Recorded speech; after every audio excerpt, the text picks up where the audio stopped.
Good morning. We begin in the Middle East, where President Donald Trump has issued a stark warning of massive bloodshed following the passing of a Sunday evening deadline for Hamas to agree to a new peace proposal. In a social media post just minutes before the 6 p.m. Eastern Time deadline, the president stated that very positive discussions had taken place over the weekend with Hamas and various countries, including Arab and Muslim nations.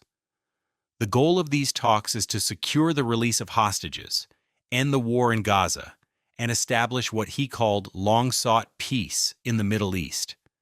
President Trump described the talks as very successful and proceeding rapidly, noting that technical teams are scheduled to meet again today in Egypt to work through the final details. He projected that the first phase of the peace plan should be completed this week and urged all parties to move fast.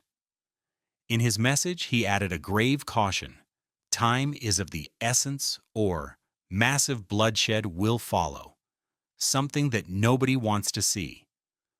This follows an earlier warning from October 3rd, where the president described the proposal as a last-chance agreement, stating that if it is not reached, all hell, like no one has ever seen before, will break out against Hamas.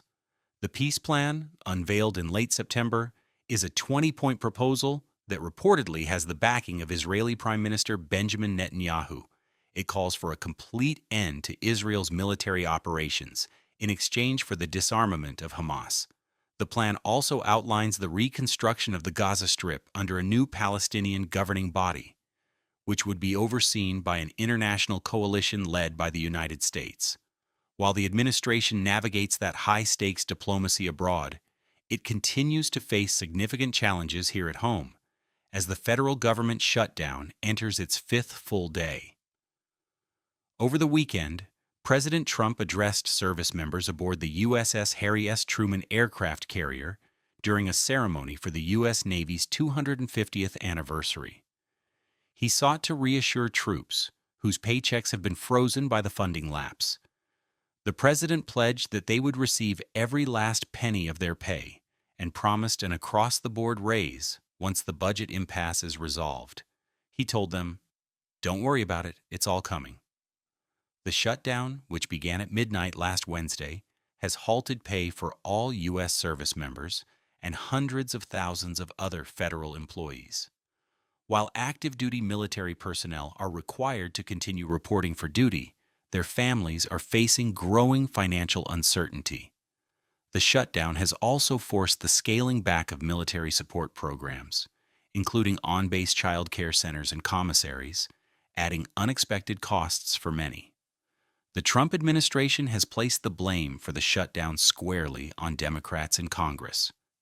President Trump has also been championing a 3.8% pay raise for all service members, a point he reiterated in a speech at Quantico before the shutdown began, framing it as a benefit they were not receiving from the previous administration.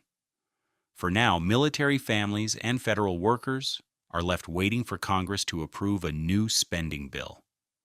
In another domestic challenge for the administration, a federal judge in a late-night ruling on Sunday blocked President Trump's plan to deploy National Guard troops to Portland, Oregon. U.S. District Judge Karen Immergut issued an emergency temporary restraining order, ruling that the proposed action was both unlawful and unconstitutional. The order explicitly halts the deployment of California's National Guard and bars the use of troops from any other state or Washington, D.C. in Oregon. In her ruling, Judge Immergut stated that the administration's plan appears to violate Federal Statute 10 U.S.C. paragraph 406, which governs the use of the National Guard, as well as the 10th Amendment of the Constitution, which deals with states' rights.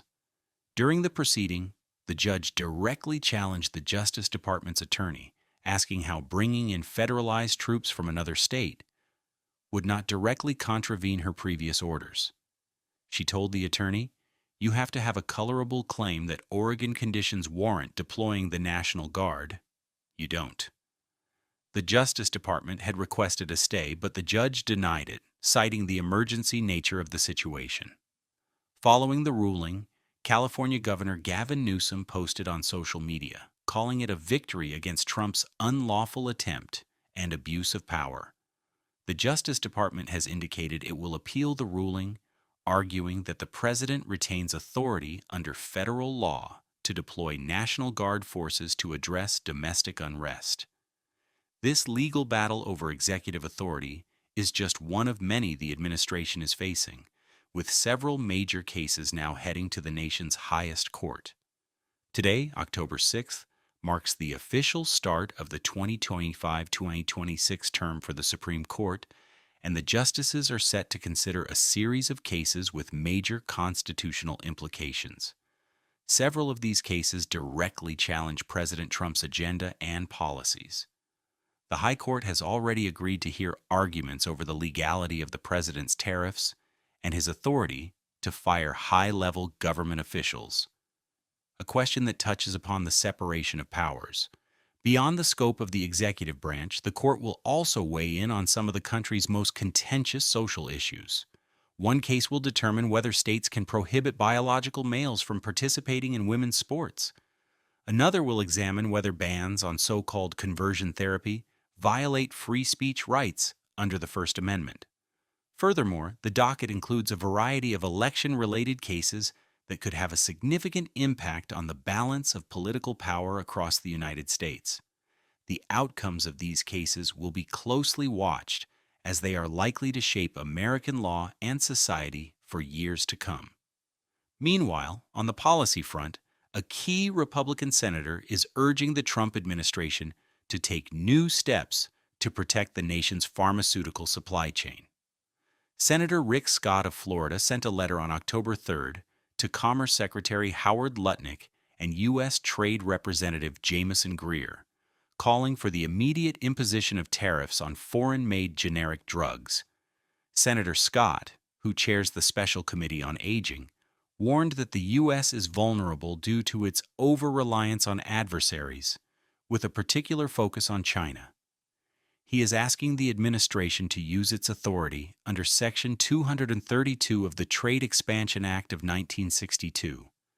This provision allows the president to impose tariffs on goods that are deemed a threat to national security. In his letter, Senator Scott urged the officials to take decisive action in the ongoing Section 232 investigation into U.S. dependence on imported pharmaceuticals. This push reflects a growing concern in Washington over the security of critical supply chains, a vulnerability that was highlighted during the global pandemic.